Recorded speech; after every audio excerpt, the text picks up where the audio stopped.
سڵاو بەیانیتان باش سڵاوێک وەکو دڵە جوانەکانی ئێوە و ژیانێکی پڕ لە خۆشی پڕ لە شادیتان بۆ خوازین لە بەیانیەکی دیکەی بەیانی 24 لەگەڵتانی هیوادارین کە ڕۆژێکی پڕ لە وزە لە شادی لە خۆشی و لە تەندروستی هەم بۆ ئێوە هەم بۆ هاکاری هاوکار زۆر سپاسۆڤان سڵاوتان لەبێ ئازیزان خۆشحاڵین ئەمڕۆژ لەگەڵتانین جێگەی خۆشحاڵی ئەمڕۆ لە ناو تەوەرەکانمان لە بەیانی 24 جارێکی دیکە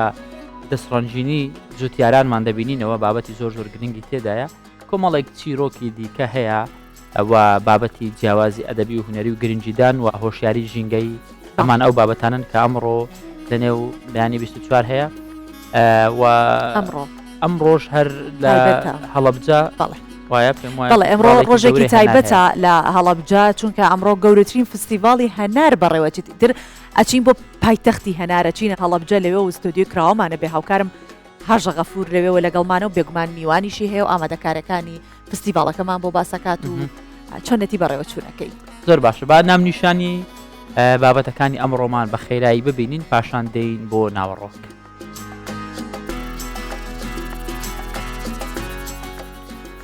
پیاوێک زیاتر لە 50 ساڵە فرۆشیاری سابوونە لە بازاری بابستەرای مووسڵ و ئەو جۆرەکانی سابوونی حەلەب دروستەکات کە خواستی کڕیارانی زۆر لەسرە.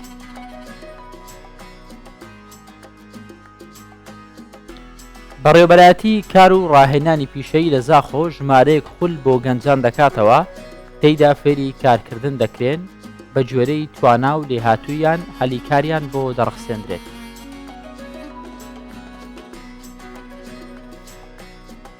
ئەمە هەنارە جوانەکەی هەڵەبجەیە ئەمڕۆ فستیڤاڵی هەنار و پاییز لە هەڵەبجە بەڕێوەچێت و بۆ ماوەی 3 ڕۆژیش بەردەوام بێت.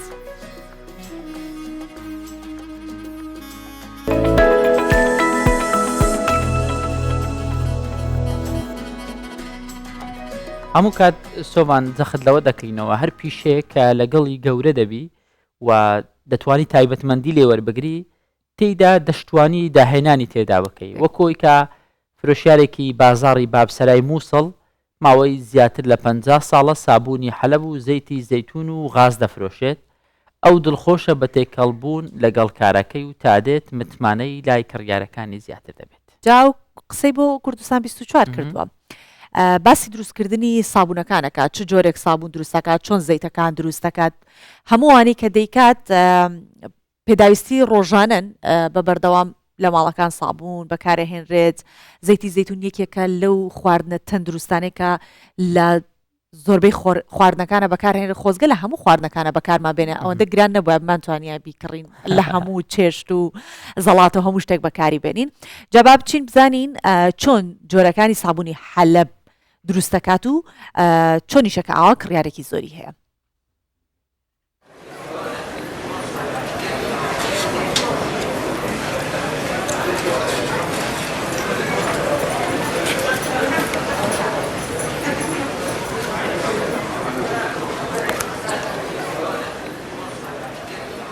أنا عمار موفق شهيد أبو محمد. ناوی من عمار موفق شیده لباب سرای باجر مووسڵ اف پیشه من جباب خوی رحمتی ورگرتیه دم جی من 6 سال بون جبر حجیکرنا من بو باب من و ویکاری از بردوام بوم و هر دم هاول دادم بر همه باشتر نیشا کریارا بدم. أطور هذا الشيء إلى ما هو أفضل للزبائن.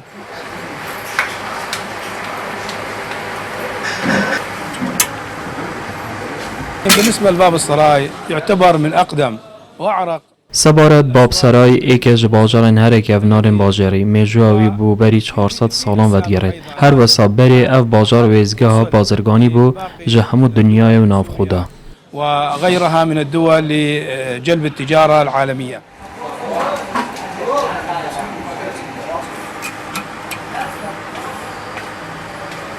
الصابون الحلبي هناك أنواع عديدة. جودة الصابون گلک جور صابون حلب هنه و کوالیتیا صابون لسر جور زیتون دمینه وکو زیتون و غار چند باج بد باهای صابون جید گیرانتر بد پشتی خلکی اف جور بکار اینان جنو زانین و صابون چند مفاهنه هر وها بو برینا گلک بمفایا ويعتبر أيضا هو طبي بنفس الوقت.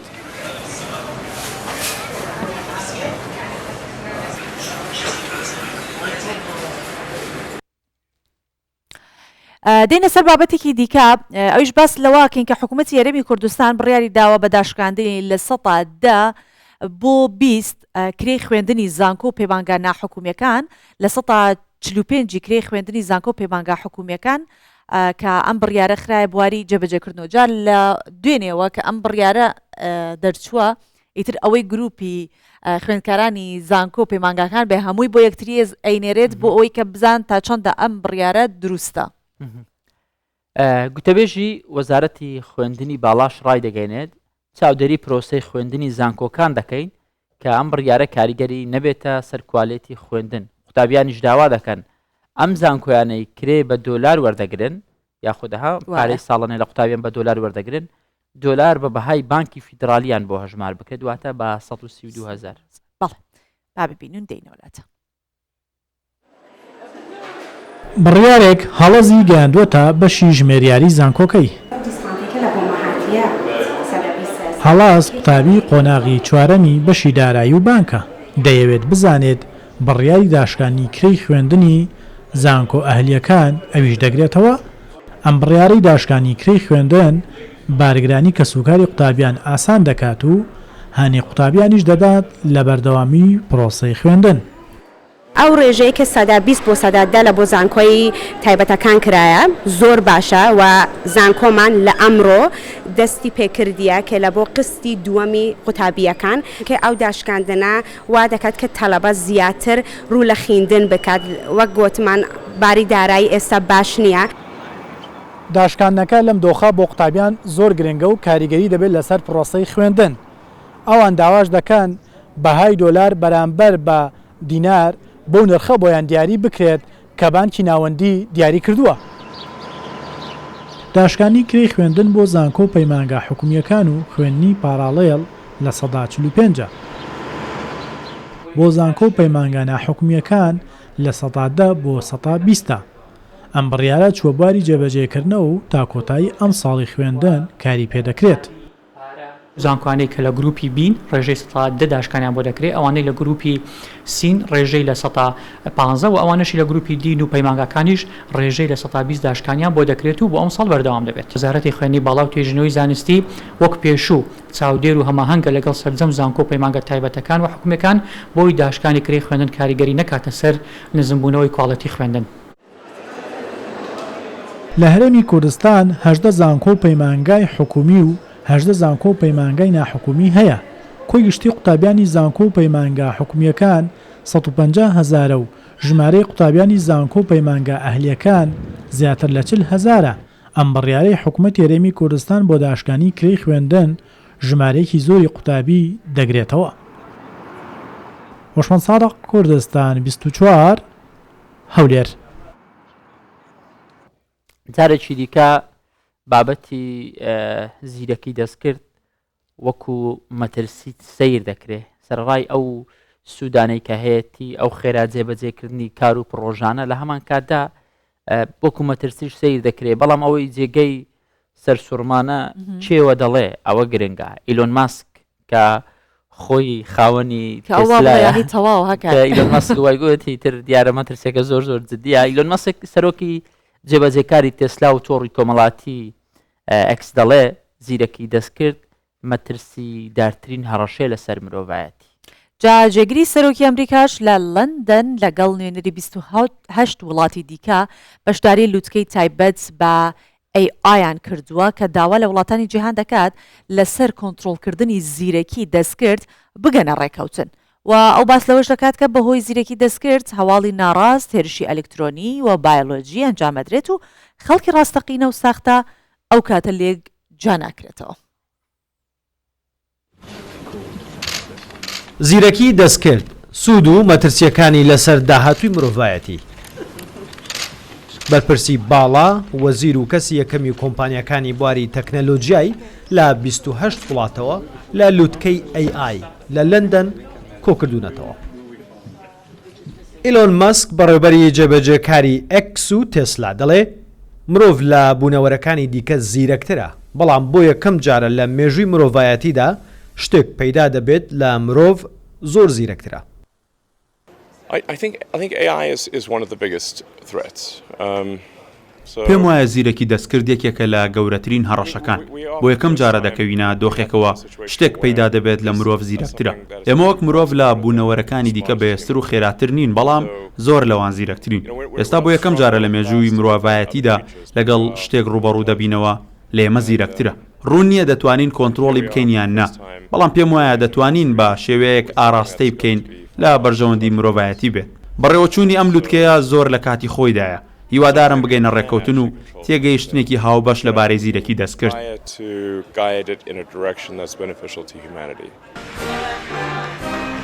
کامەڵا هاریس جێگیری سەرۆکی ئەمریکاش بەشداری لووتکەی ئەیە هاریس ڕایگەیاند هەمووان بەرپرسیارەتێکی ئەخلاقی و کۆمەڵایەتیمان لەسەر شادە ڕێگە نەدەین زیرەکی دەستکرد ببێتە هەڕەشە لەسەر تاک خێزان و کۆمەڵگەکانمان. But just as AI has the potential to do profound good, زیرەکی دەستکرد بە هەمان شێوی سوودەکانی زیانی زۆریشی هەیە و دەکرێت زیانمان پێ بگەێنێت لە ڕێگەی زیرەکی دەستکردەوە هێرشی سایبەری دەکرێت و چەکی بایۆلۆژی دروست دەکرێت و ژیانی میلیۆنان دەخاتە مترسیەوە کاتێک بەهۆی هەڵەی ئالگۆریزمی AIەوە کەسێک پلانی تەندروستیەکەی لێ دەبردرێت و کاتێک لە ڕێگەی AIەوە ژنێک لەلایەن هاوبەشەکەیەوە بە وێنەی دروستکرا و هەڕەشەی لێ دەکرێت یان کاتێک باوکێک بەهۆی ئەوەی لە ڕێگەی AIەوە پەنجەمۆرەکەی کۆپی کراوە و دەخرێتە بەندیخانەوە یاخود کاتێک خەڵکی بەهۆی AIەوە ناتوانن ڕاستەقینەوە ساختە لە یەکجیا بکەنەوە من دەپرسم ئایا ئەمە هەڕەشەیەکی مەترسیدار نییە لەسەر دیموکراسی؟ جێگری سەرۆکی ئەمریکا بە ناوی جۆ بایدنەوە داوا لە کۆمپانیا و سەرکردەکانی جیهان دەکات پێکەوە کار بۆ کۆنتترۆلکردنی زیرەکی دەستکرد بکەن لووتکەی زیرەکی دەستکرد 2 ڕۆژ بەردەوام دەبێت و لە بلێچلی پارک بنکەی پێشووی کۆچشکێنەکانی سەردەمی جەنگی جیهانی دووەم و شوێنی لەدایکبوونی کۆمپیوتەری مۆدرن لەژێر چاودێری ڕیشی سوناک سەرۆک وەزیرانی بەریتانیا بەڕێوە دەچێت. بینە سەر بابەتێک کە هەمیشە لە لای هەر هەمومان جێ گرنگی و بایخ پێدانە ئەویش ئەو گوێزەویەیە کە لەسەر ژینگۆیەکی خاکی ئەگەر ئێمە ئاگاداری نەبین ئەم لانە و هێلانەی کە هەمانە بەڵام هێلانێکی زۆر گەورەیە ئەشێوێ وەکۆی کە تاوەکو ئێستاش تەواوی وڵاتان لەبارەی ئەو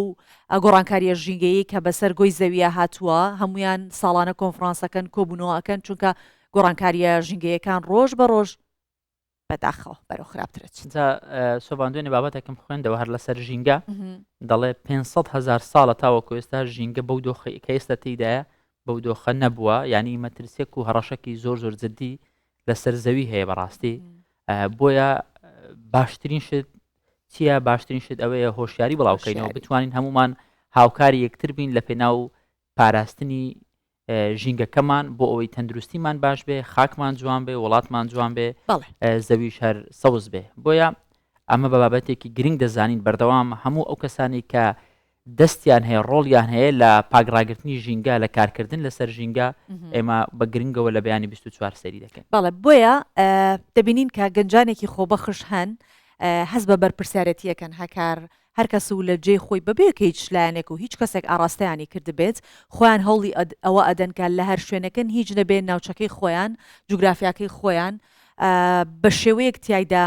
ڕۆشنبیری و هۆشیاری بڵاو بکەنەوە کە تەنانەت لە منداڵانی بچووکیشەوە دەست پێکە کە ئەمە زۆر گرنگە چونکە دواتر ئێمە ئەم گۆی زەویانەوە بەنەوەی دینە دەست خۆمان جێ دێڵین خۆمان بەجێ هێڵین ئەم بەیانی ئەڤین شێروانی چالاکوانی بواری ژینگە لەگەڵمانە بەخێر هاتن تاکەی نەڤینگیان بەخێربێ بەیانی باش خاتو ئەڤین زۆر بەخێر بێ ڕۆژەکتان ڕاگەیاندووە بە ناوی پرۆژەی زیرۆ سەرەتا پێمان خۆشە بۆمان باس لە زیرۆ بکەی زیرۆ چییە بۆچی ئەم ناوە ئەم پرۆژە چی تێدایە؟ بەڵێ زیرۆ وێست پرۆژەیەکی ژینگە دۆستیە کە لە ساڵی 2021 دامەزراوە قازانجنەویستە ئێمە چەند کۆمەڵە گەنجێک هەڵساوین بەم بارە بۆەوەی کە بتوانین بەمبەستی بەرزکردنەوەی ئاستی هۆشیاری لە کۆمەڵگەکەماندا بۆی تاکەکانی خۆمان هۆشیار بن سەبارەت بەو دەرەنجامە ترسناکانی گۆڕانی کەش و هەوا کە لە جیهاندا ڕوودەدەن و کاریگەری لەسەر هەرێمی کوردستانیش هەبووە بۆیە ئێمە ئەم ناومان هەڵبژارد و ئیتر زیرۆ وێست هاتەکایەوە پرۆژەکە خۆی لە چیە بینێتەوە چۆن کار لە پرۆژەکەکەن کێن ئەوانەی کاری تێکەن هەمووی گەنجی خۆبەخشن باسیەوەم بۆ بکە. بەڵێ پرۆژەی زیرۆ وێست هەروەکو وتم ئێمە کۆمەڵە گەنجێکین خۆبەخشانە کار لەسەر بواری ژینگەیی دەکەین و هەروها چەندین چارەکی جۆرا جۆرمان ئەنجام داوە لەو بوارەدا وەکو با بڵین برسکردنەوەی ئاستی هۆشیاری لە کۆمەڵگەکەماندا لە قۆناغی سەرەتایی بۆ خوێنکارانی سەرەتایی و هەروها دواناوەندی و با بڵین قوتابیانی زانکۆش بەماشەوە وەرکشۆپ و سیمینارمان ئەنجام داوە و بەم دوانایش کورتە چیرۆکێکمان پەخش کردووە بە ناوی سەرکێشیەکانی دارستان کە ئەم کورتە چیرۆکە بە شێوەیەکی زۆر جواندا ڕێژراوە ئەو کەسەی کە دەیخوێنێتەوە واز دەکات خۆی بەشدارە لە چیرۆکەکەدا بۆ ئەوی مناڵانیشمان ڕابێن لەسەر ژینگە دۆستی و هەروها ژینگەکەیان خۆش بێتن. زۆر باشە. خات و ئەبین ئەمەم بینی ئەم کتێبە بچووکە ئەم نامیلکەیە زۆر سەرنجڕاکێش بوو وێنەکان بە تایبەت بۆ هزری منداڵ هەز دەکرێت ینی دەتوانێت باش منداڵ بۆ خۆی ڕابکێشێ منداڵ لەگەڵی تێکەڵ ببێ بەڵام ئێوە چۆن ئەمانە بەدەستی منداڵ دەگەینن ئایا لە ڕێگەی قوتابخانەکان یاخۆت چی دەکەن؟ بەڵێ ئێمە چەند عەدەدێکی مەحدودمان با بڵێن پرین کردووە بەڵام لە داهاتوودا پێمان خۆشە کە ئەمە ببێتە یەکێک لە سێکتەرەکان سێکتەرێک لە پەروەردە بۆ ئەوەی کە لەسەر بواری ژینگەی مناڵ ڕابێنێ بۆ ئەوەی کە ئەوانی ژینگەکەیان خۆش بێتن و هەروها ژینگە دۆز بن. بەڵێ ئەوە لە قوتابخانە سەرەتاییەکان بڵاومان کردێتەوە. زۆر باش. ئەڤین ئەو پرۆژەی زیرۆیە چۆن بیرۆکەکەی بۆچان دروست بوو کەی خستانە بواری جێبەجێکردنەوە سا لە چ قۆناغێکن بۆچی ناوتان ناوە زیرۆ زیرۆ مەبەستان لە سفر بوونەوەی چییە؟ بەڕاستی ئێمە چەند کۆمەڵە گەنجێک چەند ساڵێک لەمەوبەر لە سای 2021 بەژاریمان کرد لە پرۆگرامێکی ئەمریکی لە دوایەوەی کە تەخەڕوجمان کرد لەو پرۆگرامە ئەبێ پرۆژەیەکمان هەبا بۆی خزمەتی کۆمەڵگەکەمان بکەین بۆیە ئەم دەست پێشخەریەمان کرد و هەروها ئەو کەسانێک کە بەشدار بوون لەگەڵم هەنێکیان عەرەب بوون هەنێکیان ئەوروپی بوون ئیتر بەهۆیەوە وسمان ناوێک هەڵبژێرین کە هەم لەسەر ژینگەکە بۆشێتەوە هەم ناوێکی عالەمی بێتن بۆیە زیرۆی سادەکەیەوە. زۆر باشە. ئەبین خان سەی دەکەین کوردستان ماشەڵای لێبێ وەکو شاخ و دۆڵ و دار و ئیتر باخچە و سروشتێکی زۆر زۆر جوانی هەیە هەموو ئەمانە یارمەتی دەرن لەبەرەوەی کە ئەمە بۆ ئەوەی کە ژینگەکی پاکمان هەبێ ژینگەکی باشمان هەبێ ژینگەی کوردستان چۆن هەڵدەسەنگێنن ئێوە وەکو چالاکوانانی ژینگە پێتان وایە ژینگەی کوردستان ژینگەیەک بەو شێوەیە کە ئێمە دەمانەوە یان پێویستی بەکارکردنی زۆر هەیە؟ وڵاهی لە ڕاستیدا کوردستان خاوەن سروشتێکی دڕەفێن و جوانە و ئێمە دەتوانین لە کەرتی کشت و کاڵکەتی ئاژەڵداری و هەروها گەشتیاری زۆر زۆر بە پێش بکەوین بەڵام ئەوە پێویستی بەهمەتێکی گشتی هەیە لەلایەن حکومەت و کەرتی تایبەت و هاوڵاتیانیشەوە پێویستە کاری لەسەر بکرێتن هەرچەندە حکومەتی هەرێمی کوردستان بە جێگای دڵخۆشیە کە دەست پێشخەریکی زۆری کردووە سەبارەت بەم بابەتە چ لە ڕووی دانانی کارگە بێتن کە بۆ ئەوەی بەرهەمە ناوخۆیەکان کەرتی کشتتوکاڵ و ئاژەڵداری ساغ بکرێتەوە چ لە ڕووی دانانی بەنداو بێتن یاخود چلوەیەک پۆندی بچووک بۆ ئەوەی کەوا ئەو ئاوە گڵ بدرێتەوە و ژێرخانێکی باشە بۆ کەرتی کشتتوکاڵی. کەواتە ئەگەر بینە سەر ژینگەی کوردستان خۆی بۆ خۆی ژینگێکی سەوزی هەیە بەڵام هێشتا لە چاو وڵاتانی دیکە ڕێژەی سەوزاییمان هەر زۆر زۆر کەمە بە تایبەتی لە ناو شارەکانە ئێوە هیچ پرۆژە و پلانێکتان هەیە بۆی کە ڕێژەی سەوزایی زیاد بکەن بۆ نمونە ئەم نامیلکەیەتان دروست کردووە لەو قوتابخانانی کە دابەشیەکەن هەوڵی ئێوەتان داوە لایەنێک سەپۆرتی مادیتان بکات بۆی کە نەمان بکڕن سیەکانی کوردستان زیاتر بگەشێنەوە؟ بەڕاستی هەڵمەتی چاندنی نەمامیشمان هەبووە لەلایەن جەماعەتی US کۆنسڵیت ئەوان یارمەتی ئێمەیان داوە بۆ ئەوەی کە چەندین هەڵمەتی وامان هەبێتن و هەروها لە داهاتووژە دەمانەوێت لەگەڵ چەندین ئۆرگنیزیشنی عالەمی کار بکەین لەسەر ئەو بابەتە وەکو ETTC کایەکەکە لە ئۆرگنیزیشنەکان کە لەو بوارەدا لە پابلیک سێکتەر با بڵێن چالاکی هەبووە ئێمە ئەمانەوێت لەگەڵ ئەوان ڕێک بکەین بۆ ئەوەی کە ڕوبەری سەوزایی لە هەرێمی کوردستان زیاد بکەین خاستن لە قوتابخانەکاندا بۆ ئەوەی قوتابیەکان خۆیان ڕابێن لەسەر ئەوەی کەوا بتوانن ڕوبەری سەوزایی زیاد بکەن اینجا بە ماڵەوەیان بڵێن بۆ ئێمە دەست پێشخەریمان کردووە. باش ئەبین خان ڕێکخراوەکان زۆرن لە بوارە جیاوازەکان ئێستا خۆشببختانە دەبینین لە بواری ژینگەش هەندێک ڕێکخراو دروست بوون ینی گەنجی زۆر بە توانە خۆنەویست دێن کاری تێدا دەکەن ئەمە ئەو پەڕی خەمخۆریە ینی بۆ وڵاتی خۆت خۆشویستنی وڵاتی خۆتە بەڵام ئێوە هەوڵتان داوە جگە لە کاری ڕێکخراوەیتان ئەو چالاکانی کە بیرۆکەی بخۆتان هەتانە لەگەڵ بۆ نمونە دەستەی ژینگە لەگەڵ بەڕێوەبەتی ژینگە بەیەکەوە بە هەماهەنگی کار بکەن ئەوان یارمەتیدان دەن لە هەندێک پرۆژە وڵی لەگەڵ دەستەی ژینگە و وەکو حکومت ئیدی ئێمە ئەپرۆچمان نەکردوونەواتە نەچوینە لایەن بۆ ئەوەی کە بتوانین شتێکی وا بکەین بەڵام لەگەڵ ئۆرگنیزیشنەکان زیاتر کارمان کردووە و هەروها زیادکردنی ڕوبەری سەوزاییەکە کە لە گرنگترین خاڵەکان بۆ ئەوەی کە ئێمە ژینگەیەکی تەندروستمان هەبێتن و دابینی بکەین ئێمە خۆبەخشانە کۆمەڵە گەنجێک ئەم شتەمان کردووە هەروها لەگەڵ کۆمپانیایەک بەو دوایانە ڕێککەوتین بۆ ئەوەی سەتڵ دابنێن لە شوێنە گشتیەکان کە پاشماوە خەوڵ و خاشاک جیا بکرێتەوە وەکو شوشە و با بڵێن پلاستیک جیا بکرێتەوە و دووبارە بەکار بهێنرێتەوە لەلایەن ئەو بەڵێ ڕیسایکل بکەینەوە کە ئەمە بابەتێکی گرنگە و پێویستە گرنگی زیاتری پێ بگرێت لە هەرێمی کوردستان و عێراقیش.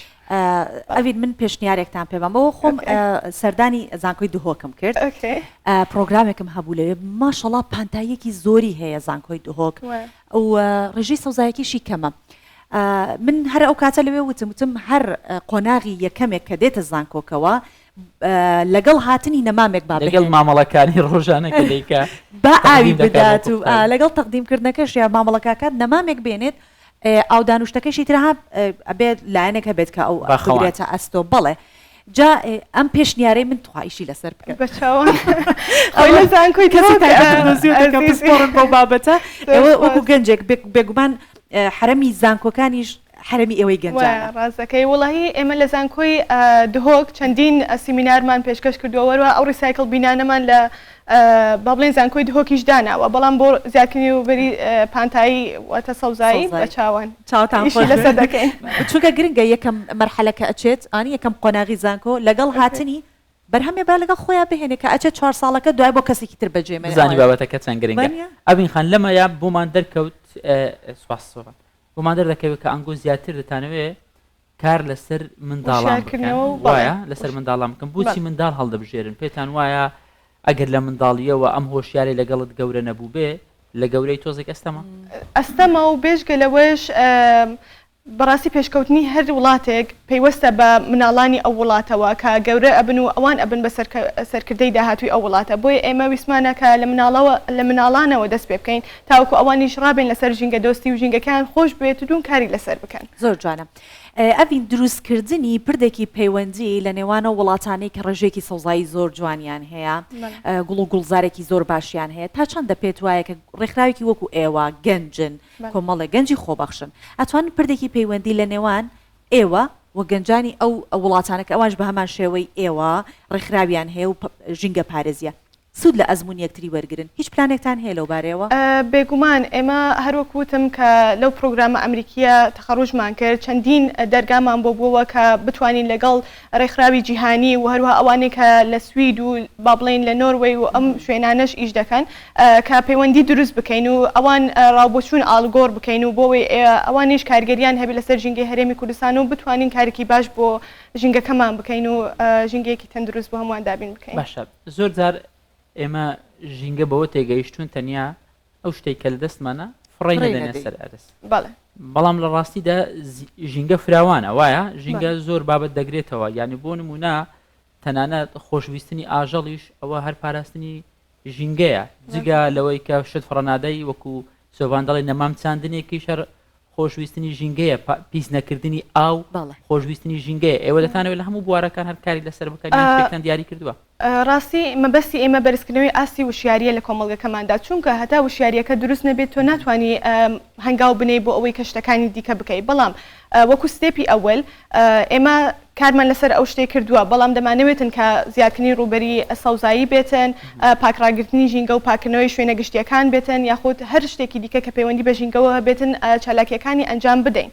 بەڵام هەروەکو باسم کرد کە دەبێت وشیاری خەڵکەکە وشیار بکرێتەوە سەبارەت بەم دۆخە و هەروها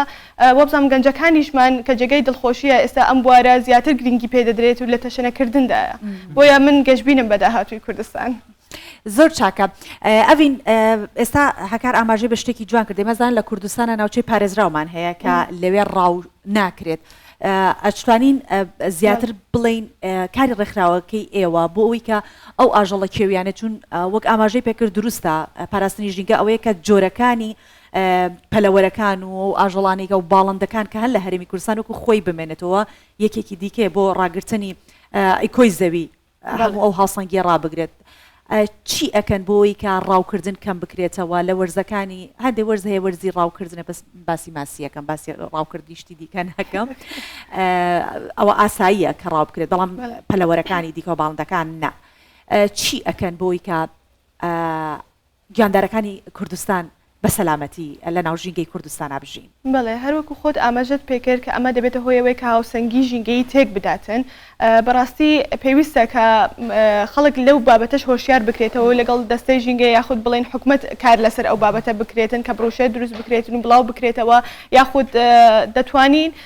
ئەگەر ئێوە سەرنجی دەبەری بارزان بدەن کە لەسەر ڕاستپاردەی شێخ ئەحمەدی بارزان و بارزانی نەمرە کە تاوەکو ئێستاش ئەم دەبەرە بە شێوەیەکی زۆر جوان پارێزراوە و خەڵکێکەش تاوەکو ئێستا ڕاوی ئاژەڵە کێویەکان ناکەن و گرنگی بە ژینگەکەیان دەدەن و ئەوانیش هەر جەختیان کردوێتەوە لەسەر ژینگە دۆستی بۆیە من بە پێویستی دەزانم کە گەنجەکانمان وشیار بکرێنەوە لەو بابەتانەش باشە بەڕێز ئەڤین شێروانی چالاکانی ژینگە زۆر زۆر سپاس بۆ بیانی لەگەڵ و سەرکەوتتان بۆ دەخوازێ سپاس.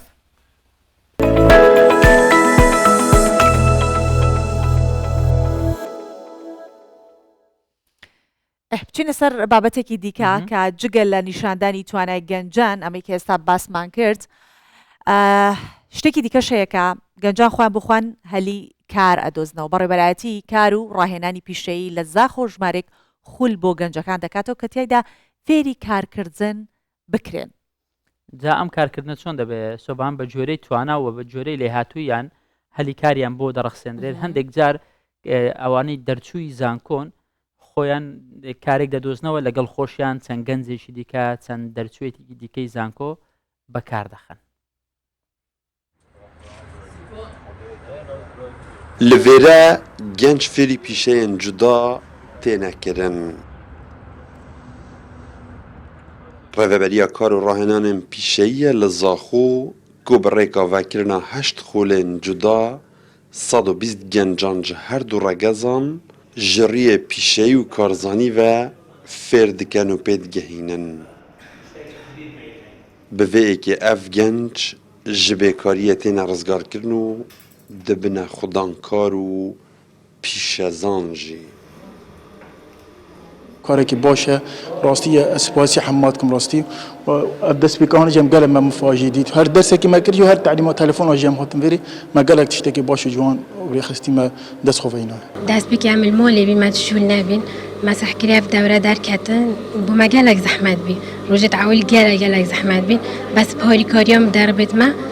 وانج گەلێک هۆریکار بین گەلمە ئەم فێرکردن حتا ئەڤر و الحەمدلله ئەم گەلێکیت فێر بین و بشێوەیەکی گەلێک جانجی ئەم پڕێڤەت بین Ji bilî pêgehandinê jî hetanoke û bi hevbendî di gelkertê taybet û rekxrawên miroviyên biyanî pal piştiya darayî li hejmara 521 projeyên biçîkên van gencan jî hatiye kirin û delîveyên karê jî bi wan têne dabînkirin. اف خولت هني بسر بودجه حكومت هرمان كردستان هاتنا فكرن هر صد خول جي قال رخراوه كبياني هاتنا بال پشتيوان هاتنا فكرن اف خوله بمو سندك شونا 35 روز عندك 45 روز دي بردام بن 120 کسا بشکداری دی خوان خولا دکریه و هر روز هم شیم بیشتر پشتی اف کسی تنه درشنج وان خولا ام نابت وانا لگ باشی بکار خواستن تو مارد کن بهون دی پریکا و ریوبریوم دلیون کاری جبان به ندیدنه Li dîfamara fermiya vê rêveberiyê tanoke wan hejmara 2387 gencan pêgihandîne û delîveya karî jî bû 729 kes ji wan rexsandiye. Bi vê rengî gencên ku bêkar û dezbetal di mal de rêniştîne fêrî pîşeyên cuda cuda têne kirin û piştra û birêka kertê taybet û rêkxrawên miroviyên navdewletî delîveyên karî jî bi wan têne dîtin. İslam Yusuf Kurdistan 24 Zaxo. هەکەر بابەتی ئەمجارە بابەتی هوەریە باشە فیستیڤالەکان بەردەوامن و پێشانگاکان بەردەوامن ئەمجارە فیستیڤاڵی شێوەکاری عەفرین لە ئەسنی ئەڵمانیا بەڕێوە دەچێت جا ئەم فستیڤاڵە بابزانین چۆن ڕێکخراوە کوێن ئەوانی ڕێکیان خستووە لە فستیڤالەکە بێگومان ئەبێ کەسێکی با بڵێن بەشدار لە فستیڤالەکەمان لەگەڵ بێ بۆی بزانین ئەم فستیڤالە ئامانج لێی چییە. ئیسماعیل دەروێش گوتە بێژی فستیڤاڵی شێوەکاری ئافرین لە ئەڵمانیاوە لە ڕێگەی سکایپەوە لەگەڵمانە. ئەم کاتت باش کاک ئیسماعیل ماندوو نەبن، دەستان خۆش بێت، باسی فستیڤالەکەمان بۆ بکەن، ئامانجتان لە فستیڤالەکە چییە، دواتر پرسیاری دیکەشت لێیەکەین. ڕۆژ باش بوو تەوش بوو تەماشەبانش و پێنەرن کەنارە کوردستان 24ەوە کەنارە پرۆگرامە و بەیانی باش. ئارمانجی فەستیڤالەکەی دەست پێکردش بوو ji du armancan. Yekem armanc ew e ku medît di warê şêwekarî da hunera şêwekarî de hinek hunera şêwekarî di nav Kurdan de henekî li paşguhxistî ye ji ber wê jî medî wek erkeke ku em bikaribin henekî ev hunera ciwan di nav Kurda de henekî li pêş xin gelek pêşengehên şêwekarî çêdibin lê çalakiya ku wisa berfereh ku bikaribe şêwekarên nifşên nû û nifşên keve bigîne hevdi tin nebû ji ber wê jî medît ev çalakî wê em ê karibin diriya vê festîvalê re henekî şêwekarên nifşên kevin û nifşên nû bigin hevdi ji bo ku şêwekarî ya jî hunera şêwekarî di nav civaka Kurdî de henekî li pêş keve. A duwem jî me ji bo navê Efrînê hilbijar ji ber ku navê Efrînê jî wek herêmek Kurdistanî çi bajarê Efrînê çi jî gunda bajar û bajarokên wê ê bi ser wê de hat ê pê de girêdayî ev demeke dirêj e di rewşên xerab re derbas dibe gelek kiryanên xerab li wê herêmê li dijî wî xelkê wir pêk tê medî wek erkeke ew jî wek erkek netewî ku em navê festîvalê bikin Efrîn ji bo ku navê Efrîn ya jî herêma Efrînê her bimîne Kurdistanî û em li dijî ew hewldanên guhartinên demografîk û li wir çêdibe. دەمەوێت بپرسم ئەو سەدەمان ناوێ هونەرمەندانەی کە بەشداریان لەم فیستیڤاڵە کردووە تەنیا کوردن یاخود هونەرمەندی دەرەوەی کوردستانیشی تێدا نەتەوەی دیکە ببورە دەنگ ئەو هونەرمەندانەی کە لەم فیستیڤاڵە بەشداریان کردووە سەرجەمیان کوردن یاخود نەتەوەی جیاوازیشی تێدا جگە لە کورد. ببورە مامۆستا دەتوانی ئەوەی پرسی دووبارە بکەی؟ کاک ئیسماعیل باس لەو هونەرمەندانە دەکەم کە لە فیستیڤاڵەکە بەشدارن ئەمانە کوردن هەمویان یاخود هونەرمەندی تێدایە لە نەتەوەی جیاواز بێت. ئەو فەستیڤالەی دوو چالاکیên دوواری هونەرە شێوەکاریدا پێتێ یەک وەک مسابقە ینی دڕیا ئۆنلاینێ ڕە بەشداری بێ فەستیڤالەی ببن زێدەتر ji 156 شێوەکار بەشداری بوون ji gelek netewان têda beşdarin ji gelek welatan ji gelek zimanan têda beşdarin birastî û roja ahenga dawîna vê festîvalê jî her wiha pêşengehek şêwekarî tê lê darxistin ew jî zêdetir ji 6 şêwekarî têda beşdarin ji gelek welatan wek Almanya wek Brêtanya wek Ukrayna û her wiha her çar parçeyê Kurdistan Türkiye, Swêd welat gelek birastî zêdetir ji 15 welatan têda beşdarin. Ev tê wê wetayê ku ne tenê girêdaya bi Kurdan ya jî bi şêwekarên Kurd lêbelê girêdaya wek navdewletî jî tê naskirin ji ber ku zêdetir ji welatan têda beşdar dibûn çi di riya onlaynê re çi jî di roja 4-11 de wê beşdarî pêşengeha şêwekarî bibin. زۆر باشە کاک ئیسماعیل تا چەندە ئێوەی هونەرمەند و شێوەکاری کورد کە بەشداریتان کردووە لەم فستیڤاڵە هەوڵی ئەوەتان داوە کە باسی دۆزی کورد بکەن لە ئەو تابلۆیانەی کە کێشاوتانە لە ئەو بەشداری بوونتان بە شێوەکاری لەناو ئەو فستیڤاڵە. براستی ew tabloyên ku diriya onlaynê re hatine ji aliyên şêwekarên Kurd çi ji Rojava çi ji Başûr çi ji Bakur çi ji Rojhilat gelek tablo êşeg û azarên Kurdan têda diyar dikin siruşta Kurdan têda diyar dike ew kiryarên xerab li dijî milletê Kurd diyar dike lê her wiha gelek tabloyên ji netewên du jî hatine ew jî li gorî wekû nimûne ji aliyê Efganistanê tabloyên ji bo me hatine rastî ew jî êşega we welatî çi dwarê mafê jinê da çi dwarê ew kiryarên xerab li alî grûpên wî alî jî dijî wî milletî tê ew jî têda hatiye diyar kirin yanî her ji ber ku ev mijar ji bo beşdarbûna vê festîvalê mijar vekirî bû her şêwekarek azad bû ku nêrîna xwe ya jî ڕامانên xwe di tabloya xwe de diyar bike û ji bo me birêke. باشە کاک ئیسماعیل بەنیازن ئێوە جگە لە ئێسن بگوازنەوە ئەم فیستیڤاڵە لە ساڵانی داهاتوو بۆ وڵاتی دیکە بۆ شاری دیکە بێگومان ئەو ساڵ بەری سێ هەیڤان چار هەیڤان دەست پێ کرد li bajarê êsin li Almanya wê darkevê em ê hewl bidin pêşver rojê da li Kurdistan çêbikin welatên din çêbikin û em her dilxweş dibin û kêfxweş dibin dema ku rojekê Efrîn azad bibe û em karibin ev festîvalê li herêma Efrînê li darxin. زۆر باشە کاک ئیسماعیل چەند ڕۆژ بەردەوام بێت فستیڤاڵەکە؟ وەکو ئاهەنگی بداوبینی فستیڤال ئەو ساڵ ڕۆژێکی بەردەوام دکە di wê rojê de gelek çalakî hundirî wê ahengê li dar dikevin yani wekû vîdeoyên dokumenter ên çi dwarê şêwekarî bigiştî çi jî dwarê şêwekarî di nav Kurdan da bi taybet û her wiha li ser Festîvala Efrînê tê amadekarin pêşengehek şêwekarî heye grupên hunerî hene hunerê kulturî ya jî folklorê Efrîn û Kobanî tê de hene mebes jê ew e ku ev festîval çalakî zêde bin û gelekî zengîn bê bi di wê rojê de. باشە کاک ئیسماعیل ئاستی هونەرمەندانی شێوەکار هونەرمەندە کوردەکان چۆنە ئایا ئەوان ئەو شێوەکارانەی کە ئەوروپین بەتابەت کە چۆ لە ئەڵمانیا ئەو شێوەکارانەی کە ئەڵمانیای ئاستی هونەرمەندانی کوردستان چۆن دەبینن؟ ببوورە مامۆستا دووبارە دەنگی من کێشەی هەیە دووبارە بکەی کاک ئیسماعیل دەڵێم ئاستی هونەرمەندانی کورد چۆن هەڵدەسەنجێندرێ چۆن دەیبینن بە تایبەت لەلایەن هونەرمەندە ئەوروپیەکانەوە شێوەکارە ئەوروپیەکانەوە کە ئەمانیش وەکو ئاماژەت پێدا لە بەشێکی فیستیڤاڵەکە بەشدارن.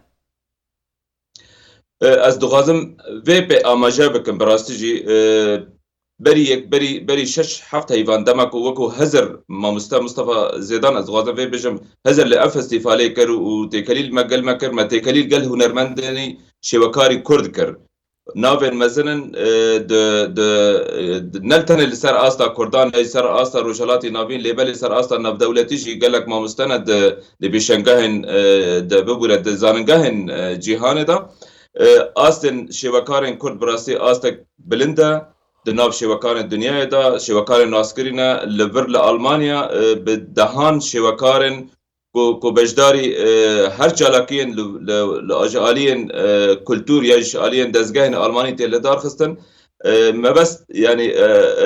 dixwazim vê bibêjim em bi ev şêwekarên Kurd bi rastî jî serbilindin ku karibûn bigin asteka bilind di nav şêwekarên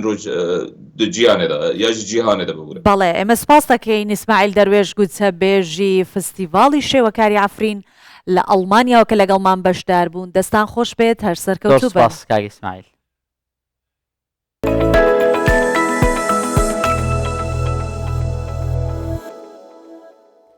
ئەم بابەتەی سەرەتا باسمان کرد بابەتی هەنار بابەتی هەڵەبجە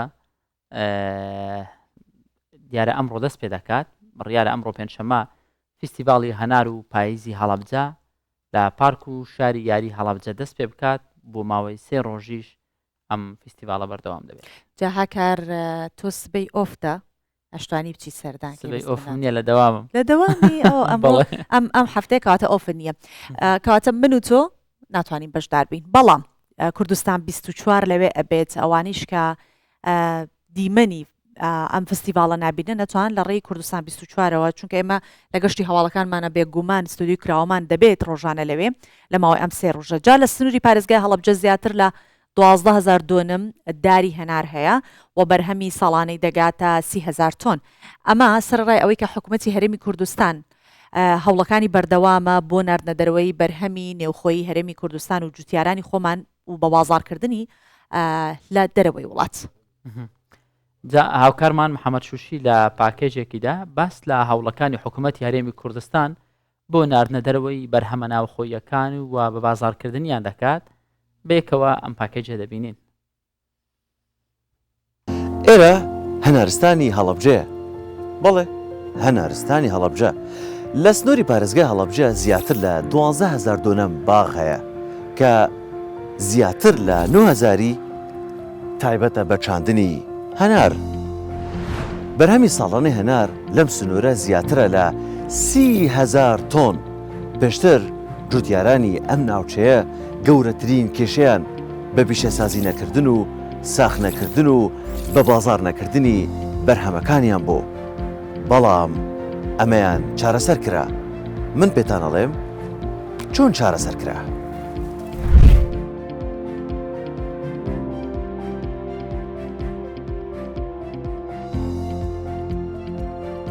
بۆ چارەسەرکردنی کێشەی جوتیاران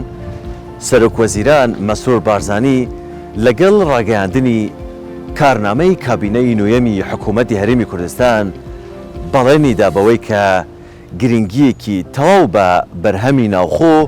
و بە پیشەسازیکردنی بەرهەمەکانیان بدات. دروستکردنی فرسەت بۆ ئەوەی جوتیار خەمی ئەوەی نەبێ بەرهەمەکانی خۆی ساخ بکاتەوە ئەمە هەنگاوێکی زۆر گرنگە بۆ هاندانی جوتیار تاکو بەرهەمەکانی خۆی زیاد بکە. هەر بۆیەش لە 2 کانۆنی یەکەم خۆڕاگر تویتێکی کرد و ڕاگەیان بەڵێنەکەمان بەجێگەیان بۆ یەکەم جار بەرهەمی جوتیارانی هەرێمی کوردستان هەنارەکانی زاخۆ هەڵەبجە هەناردەی بازاڕەکانی جیهان کران. بەوەش نەوەستان پاڵپشتیکردنیان بۆ بەرهەمی ناوخۆی بە جۆرێک بوو نەک تەنها بەرهەمەکانیان هەناردەی وڵاتانی جیهان بکرێن بەڵکۆ بە پیشەسازی بکرێن و بە بەرزترین کواڵەتی هەناردەی وڵاتانی جیهان بکەن. ئێستا هەناری هەڵەبجە لە تەواوی بازاڕەکانی جیهان دەبینی. ڕۆ بە هەنارەکەی هەڵەبجەش لە بازاڕەکانی جیهان شان بەشانی براندنە دەوڵەتیەکان دەبینی. بە تەماین هەنارە سێوە ترێیە هەژیرە ئینشاڵڵە هەنگوینە ئەم جۆرەشتان هەمووی بەدیهێنانی بەڵێن ئەوهایە. بەڵێ لەو بابەتە و لەو پاکێجەیە محەممەد شوشی زۆر جوان باسی کرد. جگەلەوە خۆیمە هەر لێرە بەجێ ناهێڵین بابەتەکە چونکە فستیڤالەکە فستیڤالێکی گەڕۆین بۆ ناو هەنار بۆ ناو هەنار لە فستیڤالەکەەوە بە شوێکی ڕاستە و خۆ هاوکارمان ئارام بەختیارمان لەگەڵ ئەبێت. ئارام بەیانیت باش بەیانیت وەکو ئەو هەنارانە جوان و سوور.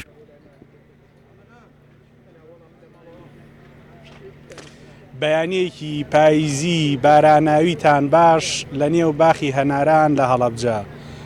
نوێمین فستیڤاڵی پاییز و هەناری هەڵەبجە هەنار و پاییزی هەڵەبجە ئەمڕۆ لە هەڵەبجەی شەید بەڕێوە چێت. ئەم فستیڤاڵانە ساڵانە ئەنجام دەدرێت لەم وەرزەدا ئیتر کاتی هەنارە سۆڤان هەکار دەبینن جوتیاران لە زۆربەی گوند و شوێنەکانی پارێزگای هەڵەبجە بە دیاریکراوی هاتوون بۆ نمایشکردنی هەنارەکانیان و نزیکەی 600 جوتیار لە فستیڤاڵەکە بەشدارە و 200 جوتیاری هەنارەکە بەشدارە لە فستیڤاڵەکە هەنارەکانیان نمایش کردووە و ئەمڕۆ فستیڤاڵەکە دەست پێ دەکات کە بۆ ماوەی 3 ڕۆژ لە شاری هەڵەبجە بەردەوامە بێت و دیمەنەکان دەبینن کە هەناری هەڵەبجە ئەنی ئەم بەیانە ئەو بینەرانی تەماشای کوردستان 24کەن ئێستا ئەم دیمەنە بینن یەکسەر هەر ڕوویان نەگەشێتەوە دڵیان نەگەشێتەوە با لەگەڵ ئەم جوتیارە بەڕێزە قسە بکەین کە هاتووە هەنارەکانی نمایشەکە. قوربان بانی و باش بەخێر بن کردەوە. باسی هەنارەکەی هەڵەبجەمان بۆ بکە بە تایبەتی ئەم هەناری باخیەوە زۆر وەسیان بۆ کردی. سەرەتا بەناوی خۆی گەورە هەنارەکەمان هەناری هەڵەبجە بەناوبانگە تاوان هەناری هەڵەبجە اینجا وەکوم لە هەنارە 4-5 نەوە هەناری هەیە هەر خودی ساڵە حەقانێکەوێ بە هەناری تریشمانەیە هەناری شرینمانەیە هەناری تۆکڵقایمانەیە هەناری ملباریەکمانەیە کە پێڵێن وەکو شێوە بازاڕێکی خۆمان. سپاس بۆخوا بەروبوومی هەنارم ساڵ زۆر باش بووم لە چاو ساڵانی تردا ئەلحەمدولیلا بەروومیەکی زۆر جوانمانەیە ئەم ساڵ. باشە تامی هەنارەکەی ئێوە چۆن حەزت کەشیاچیت تامی هەنارەکەی ئێوە چۆنایی ئەگەر بۆمان باس بکەیت. ئەمانە بەعام وەکو بڵێنە زۆرترشن نەشیرینە بەعام ئەمەی بەعام ئاوایە فەرموو. ئێستا ئەمە هەردینشی ئەوەیە ئەگەر تاقی بکەیتەوە کەوچکێکمان بیتێ سۆڤان هەکارەزانم ئێوەش حەستان لێتی لە بری ئێوەش تاقیەکەمەوە با هەنارێکمان بۆ بشکێنە فرێش ئەومان هەیە ئەمەیان ترش بێ شازم لە هەناریش نێوەدا خەریکە ترشە بێ ئەمە ترشە ئەمەیان ئەبێ ترش بێ ئەمە ترشە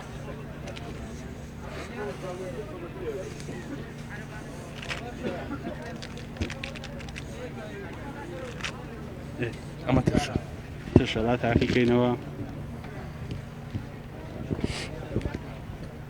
دەنگەکانی بین چۆن هەڵەوەرێت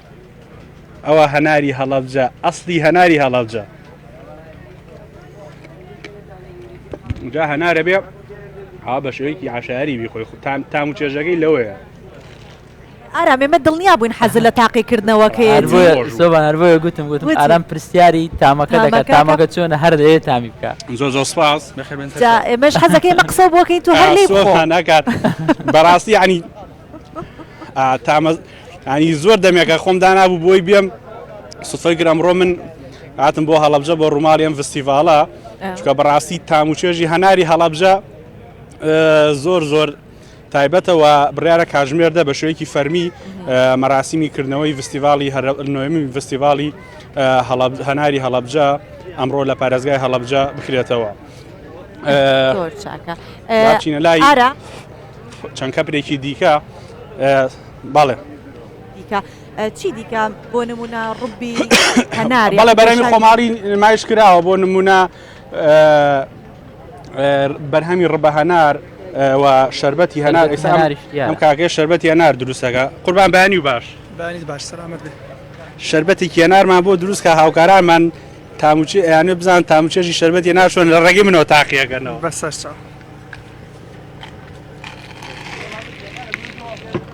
واو ئەشکاڵ تۆ هەنار تاقیەکەیتەوە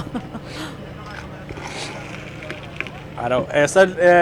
لە بەشی پشتەوە خەریکی دروستکردنی ڕبانارن بە فرێشی لێرەوە ئەوە هەنارەکەیەتی ئێستایەتە دەرەوە سۆڤان ئارام لێرەوە تۆ باسی ئەم فستیڤالەمان بۆ بکە ساڵانە ئێوە چۆن بەشدارە بن و چیتانەیە وڵی یەک دو ساڵە کە بەشداریم کردووەتیایە ئەتر خەڵکانێکی تۆ زۆر سەیریەک یان بۆ سەردانی ئاروەڵاتر چی گوندێک هەنارەکەیەوە هەرنی هەڵەبجێوەڵە زۆر سپاس سۆڤان هەناری فرێشی هەڵەبجە بانی هەینی ئەگەر ئێوە ئۆفن نەتوانن بانیش بەردەوامە بێن تاقی بکەنەوە چکە وەکو ئەوە نابێ لێرە هەنارەکە تاقی بکەیتەوە زۆر جیاوازترە لەوەی کە لێرەوە بیهێنن بۆ شوێنەکەی دیکانی تام و چێژەکەی لەوایە کە ڕاستەوخۆ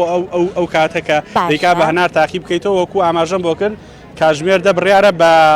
شوێکی فەرمی دەست پێ بکات باشەکەینەوە نۆشیکە ئەجا پێمان بڵێت چیتر هەیە بێزگەی کە پێمان بڵێت چیتر هەیە ئارام گوێ بگرە باش شتێکە پێ بڵێم ئارام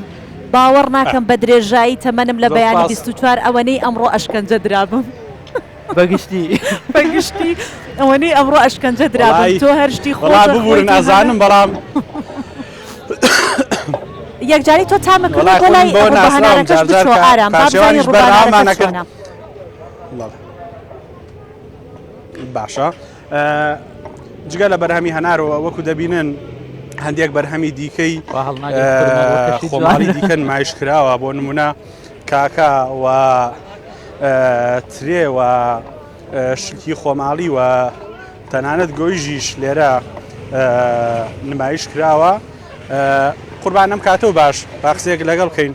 بەرهەمەکانتانمین هەڵەبجەیە بەرهەمەکانمان هی ناخۆیە زۆری دووسێ بەرهەمان هەڵەبجێوانی کاری ناخۆیە ئەوە هەرمێ شار باشژێڕەوە کاکی بازیانە هەر خۆماڵی باشە گرنگی ئەم فستیڤالانە بۆ ئێوەکو جوتیاران تا چەند گرنگە بۆ نمایشکردنی بەرهەمە ناوخۆکانتان بۆ بە بازارکردنی وڵی گرنگێکی زۆری هەیە ئەم جۆرە فیسیڤالانە هەم بۆ شارەکە و هەم بۆ جوتیاران و هەم بۆ ناساندنی جۆرە بەرهەمەکان و بەرهەمە ناوخۆیەکانیش سپاس دەستە خۆش بێت سۆڤان ڕووبەنارەکە ویستم بچم بەس جارێ ینی حاضر نەبووە دەبێ بە ئاگر بە دار کێشەنە ئارام کێشەنە چونکە هەر بەردەوامە بن بڵێ لە با بڵێ لە هەواڵەکان لەگەڵمانە بن کەمێکی دیکە دیسانەوە دەگەڕێنەوە لاتان بۆیە کێشە نییە ئێستا ئەوە بەرهەمی ڕوبەهەناری فرێشە سۆڤانانی دەبینن ئەوە ئامادە کراوە لەگەڵ ئەم کاکەیە قسە بکەین